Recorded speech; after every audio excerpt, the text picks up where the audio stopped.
का फिर से स्वागत है। मैं अमरीश। सितंबर 2022 नमीबिया देश से 8 अफ्रीकन चीता इंडिया में लाए जाते हैं। इसके कुछ महीने बाद फरवरी 2023 में 12 और अफ्रीकन चीता लाए जाते हैं इंडिया में। इस बार साउथ अफ्रीका देश से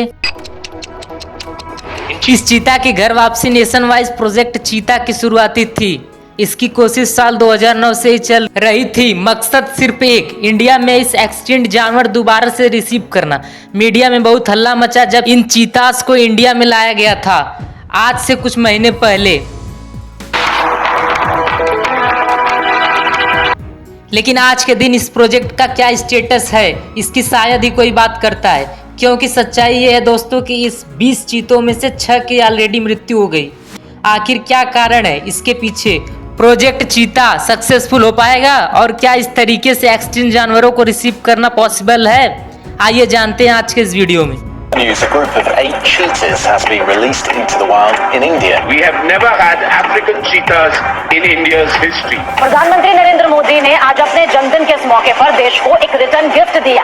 आज प्रधानमंत्री नरेंद्र मोदी ने अपने 72वें जन्मदिन को हिंदुस्तान के लिए बहुत खास बना दिया। देश में जश्न का माहौल है, चारों तरफ बस चीते और मोदी का शोर है। चीता, जो इस जानवर का इंग्लिश नाम है, वो आता है संस्कृत शब्द चित्रका से। इसका मतलब होता है द स्पॉटेड वन, कोई ऐसा जिसपे कोई दाग और धब्बे लगे हों, क्योंकि चीता का पूरा शरीर इन काले निशानों से भरा हुआ है। साइंटिस्ट का अनुमान है कि करीब 80 लाख साल पहले से ये जानवर धरती पर घूम रहे हैं। एक समय पर अफ्रीका और एशिया में ये भारी संख्या में पाए जाते थे। यही कारण है कि भोपाल और गांधीनगर जैसी जगहों में गुफाओं में पेंटिंग्स मिलती हैं जो चीता को दर्शाती हैं, जो कि आज से 10,000 साल पुरानी है। इसमें हमें पता चलता है कि एक ज़माने में चीता यहाँ भी रहा करते थे, लेकिन अनफॉर्चुनेटली आज के दिन पूरी दुनिया में 8,000 से कम चीता बचे हैं। इसके पीछे सीधा कारण है इंसानों की वजह से चीता की पॉपुलेशन बड़ी तेज़ी से कम हुई है। पिछले 100 सालों में आज जितने भी सर्वाइविंग चीता हैं, इनमें से ऑलमोस्ट सारे के सारे अफ्रीका में ही पाए जाते हैं। एशिया में सितंबर 2022 से पहले चीता की संख्या सिर्फ 12 थी और ये सारे 12 चीता ईरान देश के पास मौजूद थे। मैं इसलिए कह रहा हूँ क्योंकि सितंबर 2022 के बाद इंडिया के पास नए 20 चीता आ गए। दिव्य भानु सिंह, जो बॉम्बे नेशनल हिस्ट्री सोसाइटी के प्रेसिडेंट रह चुके हैं, अपनी किताब the end of the trial the चीता इन इंडिया में बताते हैं, एक समय पर मुगल शहंशाह अकबर 1000 से ज़्यादा चीता के मालिक थे और अपनी पूरी जिंदगी में उन्होंने 9000 प्लस चीता पाल रखे थे। सोच कर देखो, भरपूर संख्या मिलती थी। इंडिया में अकबर का रूल खत्म होता है 1605 में और 300 साल बाद इंडिया गवर्नमेंट चीता को ऑफिशियली एक्सटिंक्ट घोषित कर देते 1952 में। क्या हुआ इन 300 सालों में कि चीता पूरी तरीके से खत्म हो गए? देश से सबसे पहला कारण है हंटिंग। कई राजा महाराजा पुराने जमाने में अपने शौक के तौर पर चीतों की हत्या किया करते थे। सन 1800 और 1950 के बीच में करीब 127 चीता को कैप्चर किया गया, मारा गया था, फोटोग्राफ किया गया। साल 1800 से इसे बड़े स्केल पर किया जा चुका था। जानवरों को मारना फिर उनके साथ फोटो खिंचाना अचीवमेंट कंसीडर किया जाता था ब्रिटिश के जमाने में। इंडिया के राजा महाराजाओं ने इसे इतनी बड़ी स्केल पे की। 1900 तक आते आते कई इंडियंस राजाओं ने अफ्रीका से चीता को इंपोर्ट करना शुरू कर दिया था ताकि वो उनकी हंटिंग कर सकें। सन 1918 से 1945 के बीच करीब 200 चीता इंडिया में लाए गए ताकि राजा उन्हें मारकर ट्रॉफी बना सके। दिव्य भानु सिंह अपनी किताब में बताते हैं कि ब्रिटिश लोगों को दिलचस्पी नहीं थी चीता की हंटिंग करना, बाकी और जानवरों में ज़्यादा इंटरेस्टेड थे, लेकिन कभी कभार उनके हाथों से चीतों का मारा जाता था। भारत में रहने वाला आखिर 3 चीता को मारा गया था महाराजा रामानुज प्रताप सिंह डीओ के द्वारा मध्य प्रदेश में साल 1947 में। लेकिन हंटिंग एकलौता कारण नहीं था एक्सटेंशन के पीछे। दूसरा कारण बताया जाता है हैबिटाट लॉस। इंडिया में जैसे जैसे एग्रीकल्चर की डेवलपमेंट देखने को मिली, लोगों ने खेत फैलाना शुरू किए। चीता को रहने के लिए जो ग्रास थे वो धीरे धीरे छोटे हो गए। एक चीता को करीब 100 स्क्वायर किलोमीटर जगह चाहिए होती है घूमने के लिए और रहने के लिए। जब उनके रहने के लिए जगह ही नहीं बची तो पॉपुलेशन अपने आप घटने लगी। मजबूरन इनके बीच इनब्रीडिंग देखने को मिली, जो एक और कारण बन गई एक्सटेंशन का। साल 1952 में जब इंडियन गवर्नमेंट ने चीता को एक्सटेंड डिक्लेयर किया तभी से चीता की पॉपुलेशन की बात छिड़ने लग गई थी। सबसे पहला मेंशन किया गया हमारी पहली wild life board meeting Mysore में। कुछ सालों बाद 1970 से ईरान में चीता इंपोर्ट करने का आइडिया प्रपोज किया गया। एक्सपर्ट ने कहा इंडिया अपने एशियंटिक लायन शेर ईरान को दे सकता है। एक्सचेंज में उन दिनों ईरान के पास लगभग 300 चीतास थे, लेकिन ये प्लान काम नहीं कर पाया। साल 1979 में ईरान से इस्लामिक रिवॉल्यूशन देखने को मिल गई और एक ईरान के राजा शाह ऑफ ईरान को सत्ता से हटा दिया गया। फिर फास्ट फॉरवर्ड करते हैं करीब 30 साल बाद साल 2009 में दोबारा से प्रपोजल बनाया जाता है चीता को इंडिया में इंपोर्ट करने का। इस बारी अफ्रीका से इंडियन सरकार 7 अलग अलग नेशनल पार्क और सेंचुरीज में सर्वे करती है। राजस्थान, मध्य प्रदेश, गुजरात, छत्तीसगढ़। देखा जाता है ये प्लान पॉसिबल हो सकता है या नहीं। साल 2010 में सर्वे कराने के बाद मध्य प्रदेश के कूनो नेशनल पार्क को रिकमेंड किया जाता है ये अच्छी जगह होगी चीता को रीइंट्रोड्यूस कराना कि 2 साल बाद 2012 में चीतास को नमीबिया से कूनो नेशनल पार्क लाने का एक रोड मैप बनाया जाता है। इन्वायरमेंट मिनिस्ट्री इस प्लान को फाइनलाइज करने लगती है, लेकिन अप्रैल 2013 इंडिया में सुप्रीम कोर्ट के द्वारा इस प्रपोज को रोक दिया जाता है। यहाँ एक मेंशन करनी बहुत जरूरी है जो अभी तक मैंने वीडियो में नहीं करी है। चीतास की एक्चुअली 2 अलग अलग स्पीसीज एग्जिस्ट करती हैं, अफ्रीकन चीतास और एशियंटिक चीता। इन दोनों स्पीसीज में कई बुनियादी डिफरेंस हैं, जैसे कि एशियटिक चीता साइज में छोटा होता है लेकिन इसकी गर्दन ज़्यादा मजबूत होती है। दोनों के 4 कलर में भी थोड़े से डिफरेंसेस हैं, लेकिन बात यह है कि इंडिया में जो चीतास पाए जाते थे और आज के दिन जो ईरान में जो 12 चीतास मौजूद हैं वो एशियंटिक चीता हैं और बाकी सारे अफ्रीकन देशों में पाए जाने वाले चीता अफ्रीकन स्पीसीज के चीता हैं। यही एक बड़ा कारण था सुप्रीम कोर्ट के इस प्रोजेक्ट को रोकने के पीछे। कोर्ट ने यह भी कहा कि सरकार ने national board of wild life से डिस्कस नहीं किया है इस प्रोजेक्ट के प्रपोजल को लेकर और इस तरीके से एक्सोटिक स्पीसीज को इंपोर्ट करना एक्सटिंक्ट जानवरों को वापस लाने के लिए ये कोई उचित सोल्यूशन नहीं है। सुप्रीम कोर्ट ने कहा कि बेहतर आइडिया ये होगा कि गुजरात में रहने वाले एशियंटिक लायंस को कूनो नेशनल पार्क में इंट्रोड्यूस किया गया ताकि उनकी पॉपुलेशन बढ़ सके और वो वाली स्पीसीज यूज्ड टू है इंडिया के इस एरिया में रहने के लिए।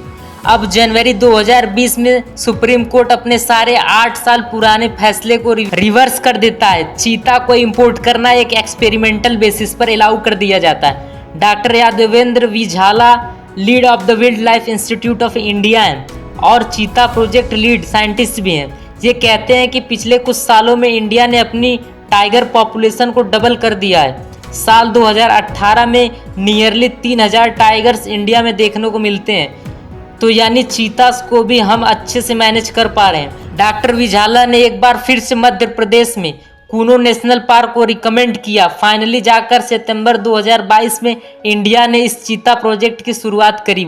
बताया जाता है कि इंडिया कॉरपोरेशन के साथ मिलकर इंडियन सरकार लगभग 90 से 100 करोड़ रुपए खर्च करेगी अगले 5 सालों में।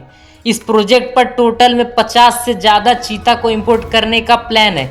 सरकार का तो अभी तक टोटल में 20 चीतों को इंपोर्ट किया जा चुका है, जिनमें से 8 पहले को नमीबिया प्लेन में लाया गया था प्रधानमंत्री मोदी के बर्थडे 17 सितंबर पर। इन चीतों के साथ ही भारत की प्रकृति प्रेमी चेतना भी पूरी शक्ति से जागृत होगी। इंडिया में लैंड होने के बाद एक मिलिट्री हेलीकॉप्टर से इन चीतों को ट्रांसपोर्ट किया जाता है और रिलीज किया जाता है। उस वक्त का ये वीडियो देखिए। Cheetahs were going to take their first steps on Indian land in over 70 years. The long wait for the world's project के अनुसार पहले उन चीतों को 31 दिन की क्वारंटीन में रखा गया सॉफ्ट इंक्लूजन में। उसके बाद 5 से 6 किलोमीटर स्क्वायर में शिफ्ट किया गया और बाद में कूनो के जंगलों में उन्हें रिलीज कर दिया जाता है। सभी चीतों को ट्रैक और मॉनिटर करने के लिए उन पर एक रेडियो कॉलर भी लगाया गया। इंटरेस्टिंगली क्वारंटीन के बाद जिन इनक्लोजर्स में चीतों को रखा गया वहां पर लिपर्ड्स का भी आना जाना लगा रहता था, क्योंकि ये दो जानवर एक दूसरे के साथ खुशी खुशी नहीं रह सकते, तो वाइल्ड लाइफ वर्कर को लिपर्ड्स को पकड़कर दूसरी एरिया में डालना था और इस काम पर अकाउंट्स और लॉजिस्टिक मैनेज करने वाले लोगों को भी लगा दिया गया, जिनकी जॉब डिस्क्रिप्शन में दूर दूर तक कहीं नहीं लिखी गई। स्क्रोल में लिखे गए आर्टिकल में स्टाफ को दिन में 7 से 8 घंटे का ही समय ऐसा मिलता था जहां पर उनको काम न करना पड़ता और ड्राइवर को 24 घंटे अवेलेबल रहना पड़ता था सिचुएशन से डील करने के लिए। 18 फरवरी 2023 साउथ अफ्रीका देश से 12 और चीता को इंडिया में लाया जाता है। साउथ अफ्रीका के चीता expert Vincent Vedder South Africa के चीता मेटा पॉपुलेशन प्रोजेक्ट के मैनेजर भी हैं। ये कहते हैं कि साउथ अफ्रीकन सरकार ने 7 महीने लगा दिए इन 12 चीतों की रीलोकेशन को प्रूव करने में, और फिर इंडिया में आने के बाद हमारी सरकार ने 1 महीने की जगह इन्हें 2 महीने तक क्वारंटीन में रखा। इसकी वजह से 9 महीनों में इन चीतों की कंडीशन काफ़ी बिगड़ गई। अगले महीने मार्च 2023 की एक अच्छी खबर सुनने को मिलती है। नमीबिया से आई एक फीमेल चीता ने 4 बच्चों को जन्म दिया। इस पॉइंट ऑफ टाइम पे इंडिया में 24 चीता मौजूद थे, अगर 4 बच्चे इंक्लूड किए जाएं तो। कुनो नेशनल पार्क में हर एक चीता के लिए 4-4 लोगों की 2 टीम बनाई गई जो 12-12 घंटे की शिफ्ट में काम करती। इन चीतों की मॉनिटरिंग करती ट्रैक करने के लिए। इन टीम्स में एक ड्राइवर, पेटिनेरियंस और कुछ गांव वाले आसपास के मौजूद थे। उन्हें ट्रेंड किया गया कि ये जीपीएस सिग्नल्स को पकड़ सकें।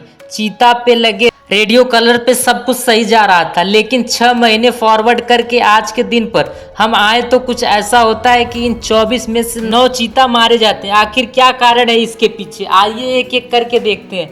लेटेस्ट डेट 3 अगस्त 2023 की है, जब 3 साल की धात्री का देहांत हुआ। इससे कुछ दिन पहले 15 जुलाई 2023 को 3 साल के सूरज और 11 जुलाई को 5 से 6 साल के तेजस की भी मौत हो गई। लगभग 3 हफ्तों में 3 चीते मारे गए। जो 4 बच्चे पैदा हुए थे उनमें से भी 3 मारे जा चुके हैं। एक 23 मई को और 2 25 मई को। उनकी डेथ के पीछे रीजंस बताया गया डिहाइड्रेशन और गर्मी। कुछ फॉरेस्ट ऑफिसर का कहना है कि चीता के बच्चों का सर्वाइवल रेट कम ही रहता है, लगभग 10% के आसपास रहता है। तो यहाँ पर कोई एक्स्ट्रा ऑर्डिनरी चीज़ नहीं है, ये बात सच है, लेकिन एब्सोल्यूट विल्ड एरिया के लिए सही नहीं है। प्रोटेक्शन एरिया सर्वाइवल रेट 80% तक पहुंच सकता है, और यहाँ तो इन चीतास को कंसिस्टेंटली ट्रैक और मॉनिटर किया जा रहा था। Cheetah has died in the Kuno National Park this morning, making it the 9th big cat death there in about 5 months. लेकिन अगर हम इस डेथ को इग्नोर भी कर दें कि बच्चों का सर्वाइवल रेट ज़्यादा नहीं होता, तो पॉइंट ये है कि 9 में से जो 6 डेथ हुई हैं ये एडल्ट चीता की है। सबसे पहली मृत्यु 28 मार्च 2023 को देखने को मिल गई थी, जब 5 साल के सासा की मौत हुई थी। किडनी फेलियर इसके पीछे रीजन बताया गया।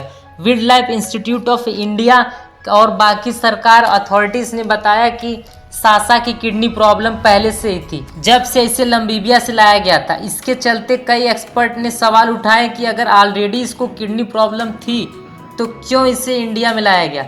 दूसरी डेथ हुई 24 अप्रैल 2023 को, 6 साल के उदय की। इसके पीछे कारण हार्ट फेलियर। तीसरी डेथ 9 मई 2023 को 3 साल के दक्षा मारी गई। कुनो ऑफिसर ने कहा कि ये हुआ क्योंकि 2 मेल चीता वायु और अग्नि अफसर उस पर हमला कर रहे थे। South African expert vendor Marve का कहना है कि मेल चीता के द्वारा एग्रेसिव यूजुअल नहीं है। साउथ अफ्रीका की पॉपुलेशन में देखा गया कि तो करीब 8% चीता इसलिए मारे जाते हैं क्योंकि वायलेंट इंटरेक्शन उनके बीच देखने को मिलते हैं, एक दूसरे से ही वो लड़ते हैं। और ये इसलिए होता है क्योंकि चीता को कोई ज़्यादा सोशल जानवर नहीं है, ये अकेले रहना पसंद करता है, और स्पेस की अगर कमी होती है तो एग्रेसिव बिहेवियर और भी ज़्यादा देखने को मिल जाता है। तो एक सवाल ये उठेगा आपके मन में कि क्या इन सारी डेथ के पीछे कारण सिर्फ नेचुरल काजेज हैं? देखकर तो ऐसा लगता नहीं। अगस्त 2023 की इस आर्टिकल को देखिए। साउथ अफ्रीका और नाइजीरिया की एक्सपर्ट ने अपनी प्रॉब्लम जाकर इंडिया सुप्रीम कोर्ट के सामने रखी। इनका कहना है कि इन्हें बड़े सीरियस कंसर्न है इस प्रोजेक्ट को लेकर। इन्हें बिल्कुल बताया नहीं जा रहा है कि चीता को कैसे मैनेज किया जाए, और ये बड़े हेल्पलेस फील कर रहे हैं। बात कुछ ऐसी है दोस्तों कि किसी भी जानवर को सर्वाइव करने के लिए 4 चीज़ों की ज़रूरत होती है: खाना, पानी, स्पेस और शेल्टर। इन 4 में से किसी भी चीज़ में चूक हो गई तो सर्वाइवल के लिए खतरा हो सकता है। सबसे पहले खाना की बात करें तो चीता को जब क्वारंटीन से बाहर निकालकर उन्हें हंटिंग करने देखा गया तो वो वाइल्ड लाइफ एक्सपर्ट बहुत खुश हुए। लेकिन वेंडर मार्वे का कहना है कि जब वो क्वारंटीन में थे तो उन्हें उनके रिक्वायर्ड डाइट नहीं खिलाई गई। दूसरी पानी की बात करी जाए तो पानी को कोई कमी नहीं थी चीता को, तो ये एस्पेक्ट सही था। लेकिन सबसे बड़ी प्रॉब्लम आती है स्पेस और शेल्टर कैटेगरी पर। मध्य प्रदेश का कूनो नेशनल पार्क एक्चुअली में घर रहा था इंडिया के same of the last surviving Asiatic lion का। ये नेशनल पार्क उन जानवरों के लिए ज़्यादा सुटेबल था जो प्राइड में रहते हैं, जैसे कि ना कि वो जानवर जो कि अकेले रहते हैं जैसे कि चीता, क्योंकि चीतास को हजारों किलोमीटर बड़े एरिया की ज़रूरत थी थ्राइव करने की। मैंने आपको बताया टिपिकली एक चीता को 100 स्क्वायर किलोमीटर का एरिया चाहिए होता है। कूनो नेशनल पार्क का एरिया अपने आप में ही सिर्फ 750 स्क्वायर किलोमीटर बड़ा है। इसका मतलब यहाँ हर 100 स्क्वायर किलोमीटर में 3 चीतास को रखा गया। यही चीज़ अप्रैल के महीने में नामीबिया के बायोलॉजिस्ट ने भी कही थी। इतनी हाई डेंसिटी में चीता को रखना नॉर्मल नहीं है। इसी स्पेस की कमी की वजह से हुआ क्या कि ये चीता अक्सर नेशनल पार्क के बाहर घूमते दिखे। नामीबिया से लाए 2 चीता आशा और पवन, इन्हें कई बार नेशनल पार्क के बाहर पाया गया। जब ट्रैक करा तो पवन को तो 2 बार वापस लाना पड़ा था। वापस लाने का तरीका क्या है कि इन्हें ट्रैंकुलाइजर दिया जाता है, बेहोश किया जाता है और वापस ले आया जाता है, फिर ट्रांसपोर्ट किया जाता है। तीसरी बार जब पवन अपने पार्क से बाहर निकला था तो टीम ने सोचा कि उसे घूमने देते हैं, देखते हैं खुद वापस लौटकर आता है या नहीं। 15 दिन तक इस मॉनिटर किया गया और फाइनली जाकर उत्तर प्रदेश के बॉर्डर से इसे कैप्चर किया गया, ऑलमोस्ट 1500 से 200 किलोमीटर दूर कूनो नेशनल पार्क से। इस पॉइंट को लेकर वेंदर मार्वे का कहना है कि ये बड़ा नॉर्मल है चीता का इस तरीके से बिहेव करना। अगर स्पेस ही नहीं होगी तो ऑब्वियसली वो नेशनल पार्क के बाहर जाएंगे। लेकिन वो ये भी कहते हैं कि उन्हें घूमने देना चाहिए, ये उनका नेचुरल बिहेवियर है और चीता कोई खतरा नहीं है इंसानों के लिए। थोड़े बहुत किसानों के जानवरों को मारकर खा लेंगे लेकिन इंसानों पर कभी हमला नहीं करेंगे और यही कारण है ऑस्ट्रेलिया के जू में चीता को छूना भी पॉसिबल है। डॉक्टर झाला का कहना है कि 21 चीता की कैपेसिटी कूनो में कंसीडर करी गई है, ये देखकर कि इन्हें ब्रीड करने का मौका मिलेगा। लेकिन सजेस्ट यही किया गया था कि उन्हें 21 चीता को ब्रीडिंग के बाद 2 अलग अलग लोकेशन पर भेज दिया जाएगा ताकि इन्हें सफिशिएंट स्पेस मिल सके। और दूसरी लोकेशन इन्होंने रिकमेंड करी थी कि राजस्थान की मुकुंदरा टाइगर रिजर्व। उन्होंने एक इंटरेस्टिंग लाइन कही, we give suggest based on technical facility, we do not look at politics. चौथा पॉइंट शेल्टर की भी कमी है। अफ्रीकन चीता इंडिया क्लाइमेट से इतना यूज टू नहीं है। 15 जुलाई को राजेश गोपाल का कहना था कि सूरज चीता की मृत्यु हुई सेप्टिसिमिया की वजह से। ये एक ब्लड इन्फेक्शन होता है जब किसी चोट के चलते बैक्टीरिया और जर्म्स ब्लड के थ्रू पूरी बॉडी में फैल जाते हैं और यही प्रॉब्लम हुई चीता पे लगे रेडियो कॉलर की वजह से। जो रेडियो कॉलर लगा था वो बार बार स्किन से रब किए जा रहा था, वहाँ पर घाव बना और मैगेट्स आए और वहाँ पर ह्यूमिड वेदर के चलते ये प्रॉब्लम और बिगड़ गई। इनफैक्ट जो 7वां चीता मरा था तेजस, उसके लिए भी एग्जैक्ट सेम रीजन बताए गए थे। ऑटोप्सी से पता चला कि वही सेम अब्रेजन स्किन पर हो रहे हैं। धात्री के लिए भी सिमिलर पोटेंशियल रीजन बताए जा रहे हैं, उसके गर्दन पर सेम सिम्पटम देखने को मिले थे। वेंदर मार्व ने भी यही पॉइंट रिपीट किया, कहते हैं इंडिया का जो एक्सट्रीमली वेट और ह्यूमिड क्लाइमेट है और साथ ही साथ के रेडियो कॉलर ये रिस्पॉन्सिबल है डिजीज के पीछे। इन सारी स्टेटमेंट के बावजूद हमारी सरकार की ministry environmental forest and climate changes के रेडियो कॉलर को रिजेक्ट किया है। हमारी सरकार कहती है ये डेथ नेचुरल काजेज है। उनसे पूछो कि नेचुरल काजेज क्या हैं तो वो हमें नहीं बताया जाता।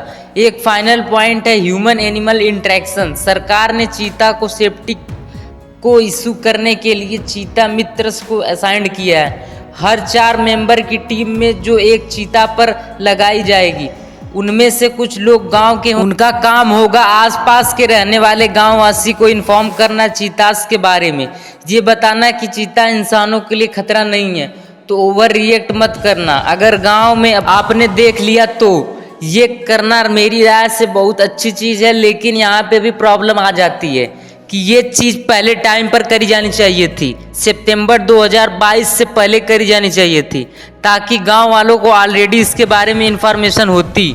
26 मई 2023 जब चीता को ट्रैक कर रही थी फॉरेस्ट डिपार्टमेंट की एक टीम बुराखेड़ा गांव में, तो गांव वालों फॉरेस्ट डिपार्टमेंट टीम पर अटैक कर दिया। गांव वालों ने इन्हें डाकू समझकर पीट दिया। दूसरी तरफ आयरनिक वाली बात है, एक चीता मित्र जिसे एम्प्लॉयड किया गया है, उनमें से एक अनफेमस डाकू रमेश सिंह सिकवारा। अब इन पे 90 से ज़्यादा केसेस हैं मर्डर और किडनैपिंग के। अब ये कूनो नेशनल पार्क में बेसबॉल कैप पहन के बंदूक और इम्यूनेशन बेल्ट के साथ तैनात रहते हैं चीता को हंटर से बचाने के लिए। कहते हैं कि अब मैं एक चीता मित्र बन गया हूँ, हंटिंग नहीं होने दूंगा। अगर कोई इसके पास भी आएगा तो मैं उन्हें गोली मार दूंगा। चीता के प्रति इन मित्रों का प्यार देखना बहुत ही इमोशनल चीज़ है। कुछ रिपोर्ट्स के अनुसार गांव में स्टोन बाउंड्रिंग बना दी गई है। गांव वालों को जंगल में जाने से रिस्ट्रिक्ट किया गया है। ओवरऑल देखा जाए तो प्रोजेक्ट में सरकार और सरकारी ऑफिशियल के तरफ से भारी मिसमैनेजमेंट देखी गई है। मिसमैनेजमेंट स्पेस को मैनेज करने में और इंडिया के अनस्टेबल क्लाइमेट से डील करने में। और ये मिसमैनेजमेंट सिर्फ स्पेस और अनसिटेबल क्लाइमेट तक सीमित नहीं है। आपने ये भी देखा कि कैसे ड्राइवर अकाउंटेंट्स से ऑन ग्राउंड कहा गया जो इस काम में एक्सपीरियंस भी नहीं थे। ये भी एक सिस्टमैटिक मिसमैनेजमेंट है। प्रॉब्लम्स यहाँ पर रुकती नहीं है। देखकर लगता है कि सरकारी डिपार्टमेंट में भी कॉपरेशन का आता पता नहीं है। प्रोजेक्ट लीडर्स कुछ कहते हैं, सरकार की मिनिस्ट्री कुछ कहती है। अक्टूबर 2022 कुछ हफ्तों बाद इस प्रोजेक्ट को शुरू करने के लीड साइंटिस्ट डॉक्टर झाला को चीता टास्क फोर्स से एक्सक्लूड कर दिया गया।